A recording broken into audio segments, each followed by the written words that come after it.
So today I thought I'd do another one of my Q&A videos. I think this is the third episode now, and it's been about a month since I done the last one. I've been like really busy. I've been halfway across the world twice and doing lots of work related things, but one thing that you guys really asked for is that you wanted to sort of know a little bit more about my girlfriend. Now, she's called Jess. You have to be really nice to her, but she's agreed to do the commentary with me today. So say hi to Jess, everybody, and Jess, say hi. Hi, guys. So let's start with the first question. It comes from a gentleman called the Poopinator, and he says, how did you feel when you got your first 1K? And I assume that you meant subscribers there. So it was a really surreal feeling because I never thought I'd actually get that far. I mean, when I got to 1K, I think it was when I first got noticed by Pixel Enemy, so it was a really exciting time anyway, and I went from around sort of 400 to 1,000 subscribers very quickly, but within that time frame I kind of felt like I'd achieved what I wanted to set out and do, which was I could actually make videos and entertain people in some sort of way.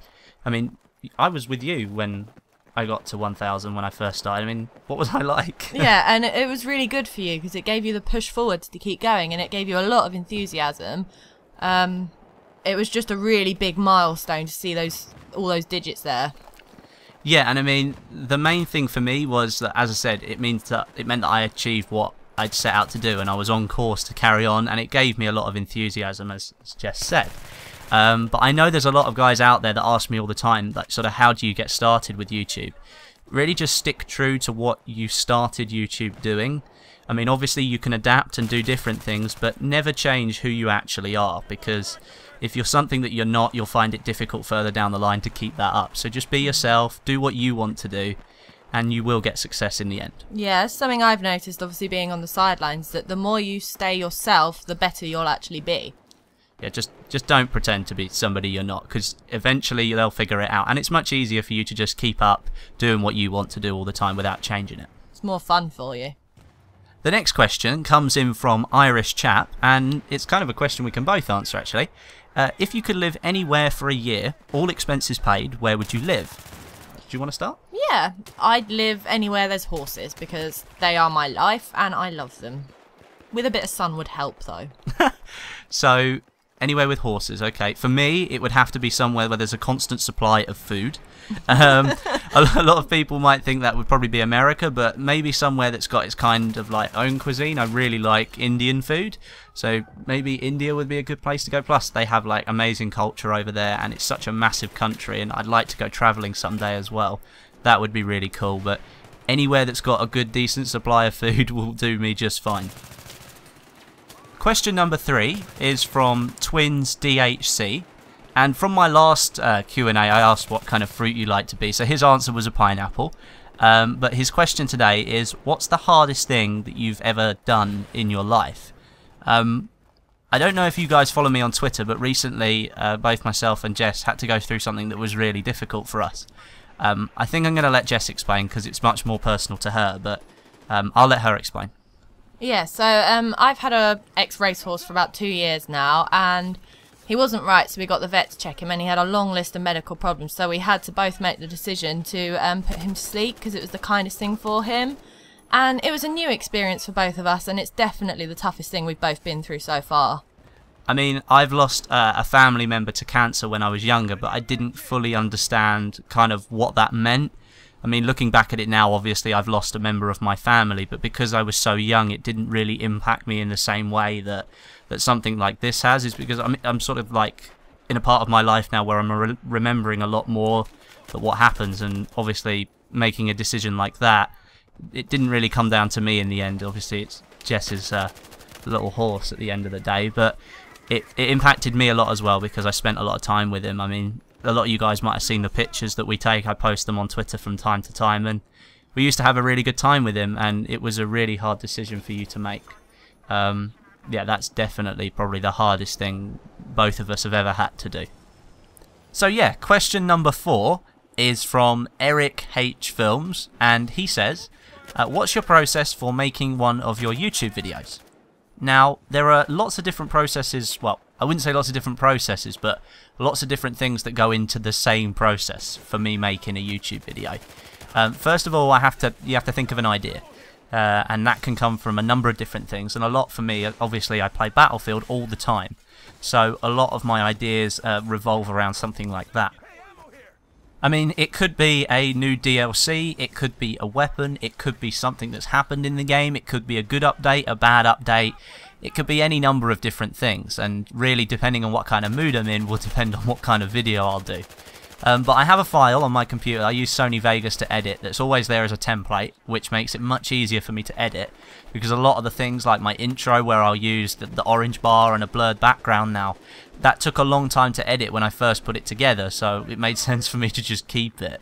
I've got lots of different settings for recording my audio. I record in Audacity and then move it through to Sony Vegas and then edit in there as well. So there's lots of different things that go into making a video for me.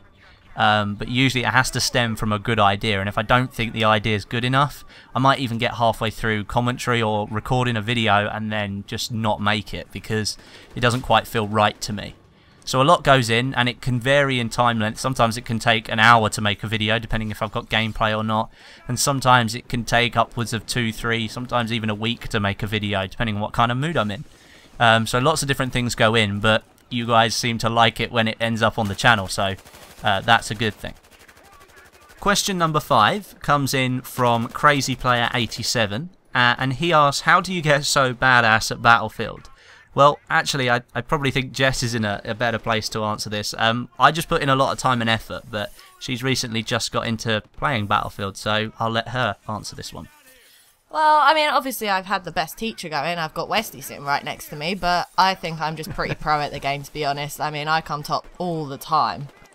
Yeah, but the only reason you come top is because I taught you. If I hadn't have taught you, you wouldn't have come top, would you? There's got to be some natural talent in there, guys. I don't really think so. And the final question today comes in from Martin. He's a really good friend of mine on Twitter, so I thought I'd pick one of his questions today. If you replaced Alan Kurtz and were in charge of Battlefield 4's balancing, what changes would you make to Battlefield 4's gameplay, and why? Well, Jess has just said that she doesn't think that she's really in a very good position to answer this question, but I think she'll probably agree with me when I say that Battlefield 4 feels very clunky and doesn't feel as fluid as Battlefield 3.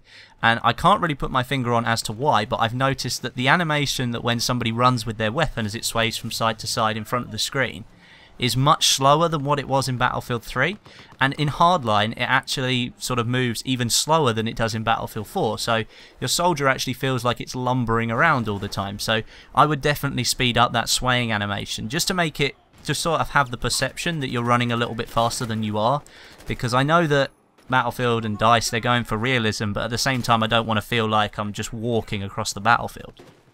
And probably the second thing I'd do is just remove DMRs completely. I don't understand why they were ever put in Battlefield. I mean, in Battlefield 3 it was okay because they were only limited to the recon class, but in Battlefield 4 they're available to everybody, and I think in Hardline they're going back to just the professional or the recon class, which is kind of a good move, but for me I just remove them completely. They're just basically no skill spray weapons. I absolutely hate them, and the noise they make is just really annoying, and I can't understand why they were really ever put in the game, so I definitely remove those. And that's about it for today, guys, so thanks very much for watching, and thanks for listening to Jess. She was like really nervous coming into this, and I can understand why. If you've never done it before, it must be very difficult. Is there anything you want to say before we finish?